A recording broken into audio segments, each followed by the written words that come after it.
La définition de la quenelle, si je devais en donner une, parce que tout le monde l'attend. Dieudo, vas-y, donne une définition. Alors, d'accord, c'est marrant, ça fait déjà à peu près 10 ans que j'en fais des quenelles. Mais je crois que la meilleure définition nous vient de Romain. Romain, je le cite à chaque fois, c'est l'ange de la quenelle, celui qui a donné à la quenelle cette aura à la fois mystique, à la fois courageuse et de plein de panache. Romain, c'est une histoire incroyable. Moi, je vais vous la raconter encore une fois. Romain, c'est ce jeune homme de 17 ans qui nous a quittés il y a 1 an maintenant, précisément. Alors c'est une histoire incroyable. 1 an avant notre rencontre, Romain avait été approché par l'association Make-A-Wish. Bon, vous excusez mon anglais, mais on n'est pas là pour donner des cours d'anglais. Fais un vœu, quoi. Alors c'est une ONG américaine reconnue par les Nations Unies. Donc, déjà j'ai envie de dire, méfie-toi. Mais bon, tu sais, quand tu es dans le malheur, que tu as un enfant qui a le cancer, tu les laisses faire. Donc, l'association Make-A-Wish est censée réaliser le vœu d'enfants de 3 à 17 ans atteints d'une infection très grave. Et Romain avait un cancer généralisé en phase terminale. Donc, autant dire, Caridas qui dit mieux. Enfin, je veux dire, toi, mec. Donc, l'association Make-A-Wish a pointé le bout de son blaire à l'hôpital. Ils sont rentrés dans la chambre d'hôpital. Bonjour Romain, ça va? Ah ben non, ça va pas, Romain. Tu es malade. Tu as vu maman comment elle pleure quand elle te regarde? Est-ce que tu vas mourir, Romain? Mais c'est pas grave. Elle a fait, mais comme oui, c'est là. Je vais te permettre de réaliser un vœu, rencontrer la personnalité de tes rêves.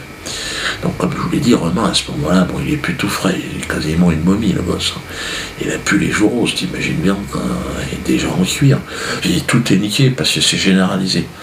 Donc, toute la tuyauterie, ça part en quenille, il n'y a plus rien. Au niveau du souffle, éteindre une allumette, c'est un projet sur 15 jours. Donc, la fée Make-A-Wish, tu vois, elle essaye de le motiver, mais il est quand même taquin, comme je vous ai dit. Hein. Donc il la laisse venir, elle dit écoute, fais Make-A-Wish, vu comme ça, j'aimerais rencontrer l'humoriste Dieudonné. Dieudonné, c'est moi. C'est une histoire vraie, hein, ce que je suis en train de dire. D'ailleurs, ça va apparaître en bas, histoire vraie, donc c'est véridique.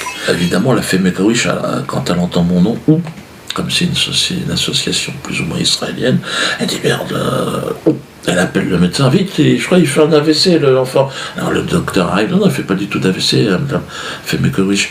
L'enfant, il voudrait voir l'humoriste français Dieudonné, parce que ça se passe en Suisse. Et puis ça faisait un petit bout de temps qu'il leur parlait de ce projet. Alors elle fait Make-A-Wish, elle dit oui, mais il n'est pas dans le catalogue. Make-A-Wish, vieux bonnet, tu veux pas Yannick Noah, regarde, Mousdiouf.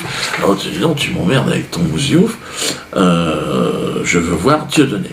Et donc là, bon, elle est devenue verte, une sorcière. Elle lui a craché à la gueule, il paraît. Crève, enculé de cancéreux antisémite, et puis elle s'est barrée. Bon, Romain, il était mort de rire, vous imaginez bien le gosse. Voilà, façon de parler, bien sûr. Mais bon, c'est là que sa mère a décidé de prendre contact avec moi. Il m'avait envoyé une photo comme ça où il faisait une quenelle devant le scanner de l'hôpital. Alors que tu es en phase terminale du cancer, quenelle dans le fion de l'institution médicale. J'appelle ça du panache. Et donc j'ai décidé de dédicacer mon film, le film que je sortais à l'époque, Métastase, un film, bon bref, qui reprenait aussi un sketch sur le cancer. Et donc j'invite Romain à l'avant-première. Je pensais pas qu'il allait pouvoir venir, il est venu, il est sorti de l'hôpital, il est venu avec sa mère. Donc, voilà, je présente le film, et puis je dis voilà, je le dédicace à Romain. Et là il s'est levé. 9 kg 77, putain. Avec ses 2 petits poils irradiés sur le caillou. Ça a mis une ambiance dans la salle. C'est les gens étaient là, qu'est-ce qui se passe? Mais j'étais gêné, t'imagines. Ils étaient censés venir voir un film comique, pas assister à un décès, t'imagines bien quoi. Puis en plus, il était en phase finale, terminale, ce qu'ils appellent. Les médecins, ils se lâchent au niveau de la chimio, ils savent pas ce qu'ils font. Alors ils te balancent de tout, quoi. Toi, huile de vidange, Schweppes. Tiens, elle est où la maillot de Smiley? Ben là, mets ça dans les tuyaux. Alors le gosse, il était fluorescent quand il est monté sur scène. Moi j'étais là, qu'est-ce qui se passe? Je suis pas formé, moi. Non, s'il avait fait un malaise et tout, tu vois, en voulant bien faire, j'aurais tout pété. Essaye de faire un massage cardiaque à une biscotte. Vas-y, vomis devant ton écran. J'ai pris une claque.